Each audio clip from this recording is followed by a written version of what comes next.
Hello viewers, welcome back to my channel. শিং মাছ খুবই পুষ্টিকর এবং টেস্টি একটি মাছ, কিন্তু শিং মাছ কাটার ভয়ে আমরা শিং মাছ বাসায় আনতে চাই না। তাই কিভাবে খুবই সহজ এবং স্বল্প সময়ে শিং মাছ কাটা এবং পরিষ্কার করা যায় সেই পদ্ধতি আপনাদের সাথে আজকে আমি শেয়ার করব। তাহলে চলুন দেখে নিই।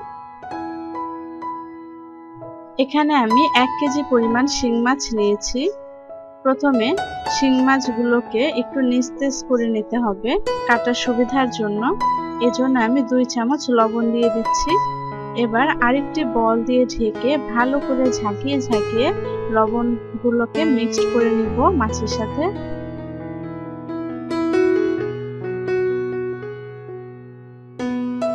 দেখুন মাছগুলো অনেকটাই নিস্তেজ হয়ে গিয়েছে, আগের মতো সেই চঞ্চলতাটা নেই। এবার আমি মাছ ধরার সুবিধার্থে কিছু ছাই আবারও ঝাঁকিয়ে ঝাঁকিয়ে মিশিয়ে নেব।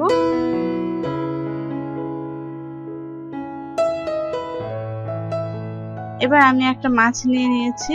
শিং মাছ কাটার জন্য উল্টো করে ধরতে হয়, এই জন্য মাথার কাছে যে দুটো কাঁটা, সেই দুটো কাঁটার উপরে আমি চাপ দিয়ে ধরে ছুরি দিয়ে কাঁটাটা কেটে নিচ্ছি, এতে করে নাড়িভুড়ি সহকারে কাঁটাটা চলে আসবে।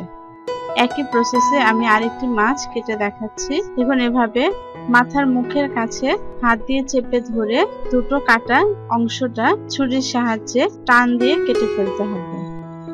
এভাবে আমি সবগুলো মাছই কেটে নেব। সবগুলো মাছের পিস কাটাটা ফেলা শেষ। এবার মাছের সাইড দিয়ে কিছু কাটা আছে, সেগুলো ফেলে দেব, লেজটা কেটে ফেলে দেব। একই প্রসেসে আমি সবগুলো এভাবে কেটে ফেলে দেব।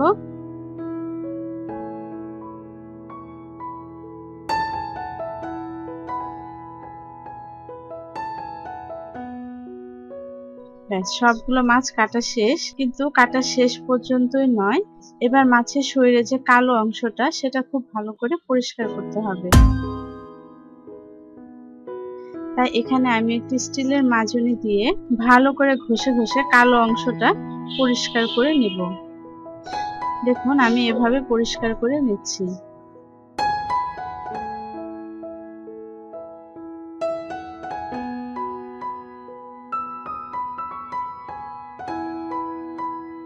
দেখুন পরিষ্কার করার আগে এবং পরে কতটা পার্থক্য। একই প্রসেসে আমি সবগুলো মাছ পরিষ্কার করে নিব।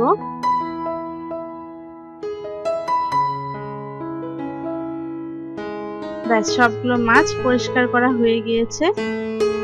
আমার কাছে শিং মাছের মাথা খেতে ভালো লাগে না, এভাবে কেটে ফেলে দিচ্ছি, আপনারা চাইলে রেখে দিতে পারেন।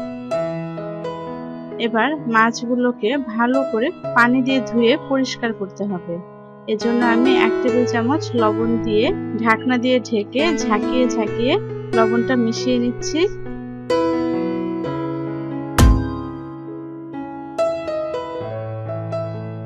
তারপর পানি দিয়ে খুব ভালো করে 3-4 বার ধুয়ে নিতে হবে।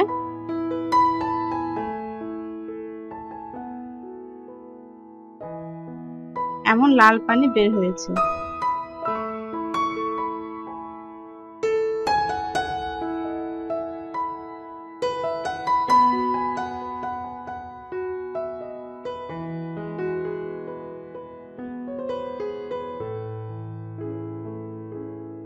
ব্যাস 3-4 বার ধোয়া হয়ে গিয়েছে।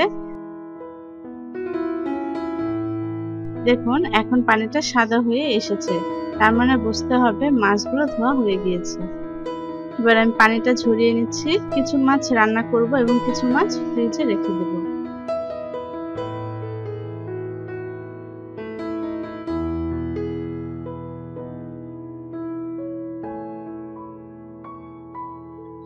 ভিউয়ার্স, যদি এই সহজ পদ্ধতিতে আপনারা মাছ কাটেন এবং পরিষ্কার করেন, তাহলে মাছ কাটার এবং জড়তার জন্য যে মাছ খাবো না এই বিষয়টা আর থাকবে না। যদি ভালো লাগে অবশ্যই আমার চ্যানেলটি সাবস্ক্রাইব করে নেবেন এবং ফ্রেন্ডস এন্ড ফ্যামিলির সাথে শেয়ার করবেন। সবাই অনেক ভালো থাকবেন, সুস্থ থাকবেন। দেখা হবে অন্য কোনো রেসিপি অথবা এমন সহজ কিছু পদ্ধতি নিয়ে।